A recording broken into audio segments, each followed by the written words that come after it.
Good evening, my fellow Americans. This is Michael McKinney and my cat Ryder. We're having a pretty good day here on the couch again. It is March 31st, 2020. And I felt after reading the news today and watching some press conferences and people reacting across the political spectrum to those press conferences, the need to come out one more time, through video this time, and just say, I trust Dr. Deborah Birx and Dr. Anthony Fauci. And I don't understand why people don't. I get it. You know, they're up next to the current administration's leaders. They get up next to the President of the United States, and some people don't like that. They implicitly just don't like anything next to that man. I get it. But these are two doctors who have been doctors since when my parents were kids. We're talking AIDS epidemic here, folks. Like,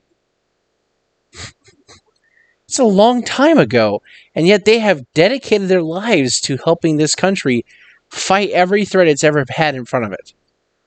And now, in this moment of crisis, when they're telling us to think cautiously and plan for the worst and hope for the best, and the worst is 100 to 200,000 dead, your inclination is, well, no, they're stupid, they're wrong, shut up. And I don't get it. I don't. They don't look like they're having an easy time. They look like they're two people who are stressed out, doing the best they can.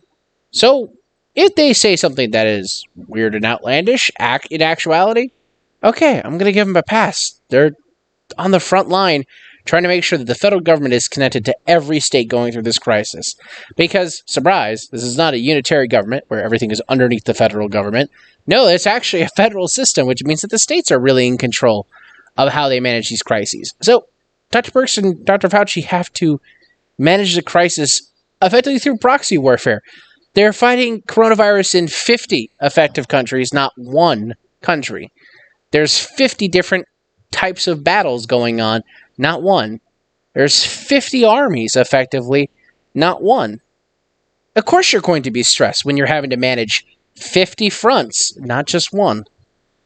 And those wars are all occurring inside the territory of the state. Like, it's not like you're fighting off a foreign invader and succeeding. No, you've lost ground. The foreign invaders on the soil. How do you resist best? And now they're having to make for plans. So yes, they gave a scary, large, no good, very bad, terrible assessment. Ryder felt like he had to get down. He's about to try to call in a blanket, because I guess he's scared of COVID-19. No, wait, nope. He's got courage again. He's going to resist hiding underneath the blanket for now. I guess that's what I want to say to my fellow Americans. Don't hide underneath the blanket just because the facts are inconvenient.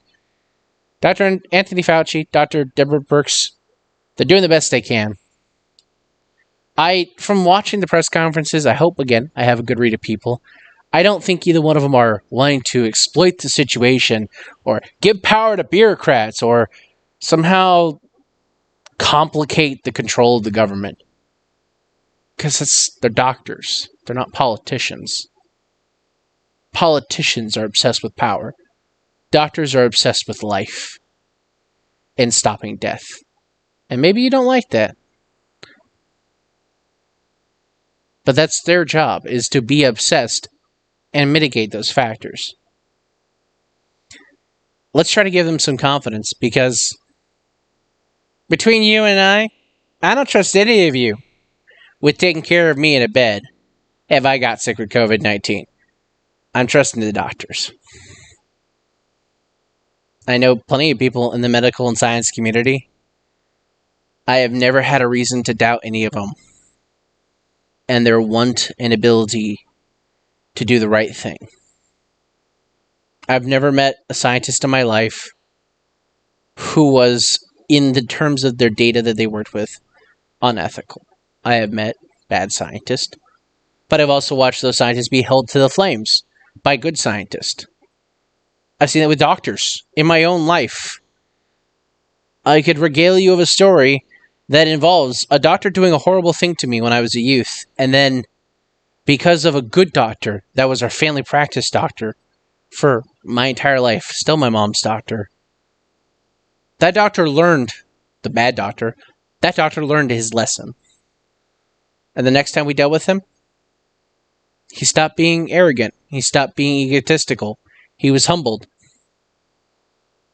and apologetic for potentially endangering my ability to run permanently. I could have hated doctors at that point permanently, but I didn't, because I had good examples of good doctors. So I trusted the good doctors, hoping that they could make up for the bad doctors. And good doctors existed at Shriners Hospital when they fixed my legs permanently so I could run again. So I could walk without a limp for the rest of my life. Good doctors are real. Have confidence that they exist. When I look at TV, when I look at the news reporting, I see good doctors in Dr. Anthony Fauci. When I see a good doctor in Deborah Birx. I don't get why people are attacking them. Maybe it's because as Americans, we're prone to the national values of fear and self-loathing. And because we can't self-loathe as doctors failing here, we have to be afraid of the doctors telling us the truth. But that's the point of a doctor, is to tell you things you don't want to hear so you handle them, right?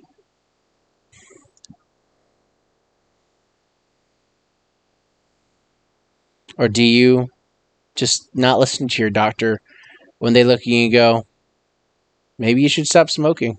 Maybe you could lose a few pounds. Have you thought about exercising? You know, you really shouldn't be eating that.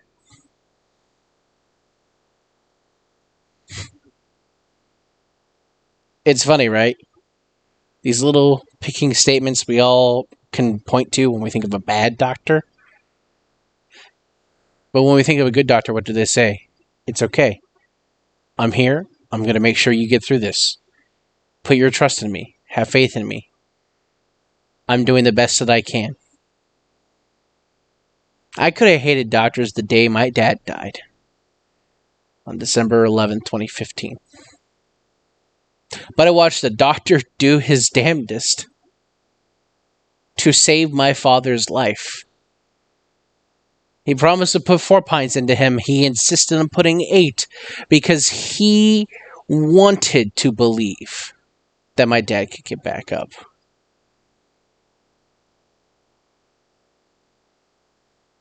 I don't have anecdotal evidence that Dr. Anthony Fauci or Deborah Birx were like that. But it's really hard to imagine that, based upon how they behaved up to this point, that they wouldn't be just like that. I haven't seen any evidence or anyone say, oh, Dr. Deborah is such a horrible person when it comes to bedside manner. Dr. Anthony Fauci laughed at his patient's misery. No, that's not who they are. Don't spin them as evil. Do the right thing. Put our hope and our confidence that these doctors know what they're doing. And even if it sounds scary, have faith in the treatment that they're pushing forward. Because even if we don't know the data and the evidence, and even if they don't have all the data and the evidence, they're not just going to hardline commit to something and do it for the hell of it. They're going to do it because they think it's the best chance. Why did the doctor give my dad 8 pints of blood? Because he wanted to give him the best chance of survival. Why did Shriners Hospital do complicated leg differential surgery? Because they were giving me the best chance to have my ability to run and walk again. Why are they saying 100 to 200,000 people die? Because the best way to approach coronavirus is that it's dangerous. And that each of us are accountable for the community around us. And even if you aren't going to engage in certain behaviors like wearing a mask or wearing gloves all the time because you're not high risk, washing your hands daily and every time you interact with an object outside of your house for 20 seconds with hot water and soap, using hand sanitizer when you can't wash your hands that at least has a strong amount of alcohol inside the product. Keeping that social distancing up, even when you're exercising, even when you're taking your dog out, even when you have to go to work. Being polite, not going to work sick just because you feel like you should go to work. this is how we fight. It's a day of infamy speech. Yeah, it's not going to feel good. The next couple weeks could be hellish. They may not. Would you rather have the worst case assessment and mitigate it, or have the best case scenario and entirely fail to achieve it? I'd rather go for 0 and get 50% than try to aim for 100 and only make it halfway.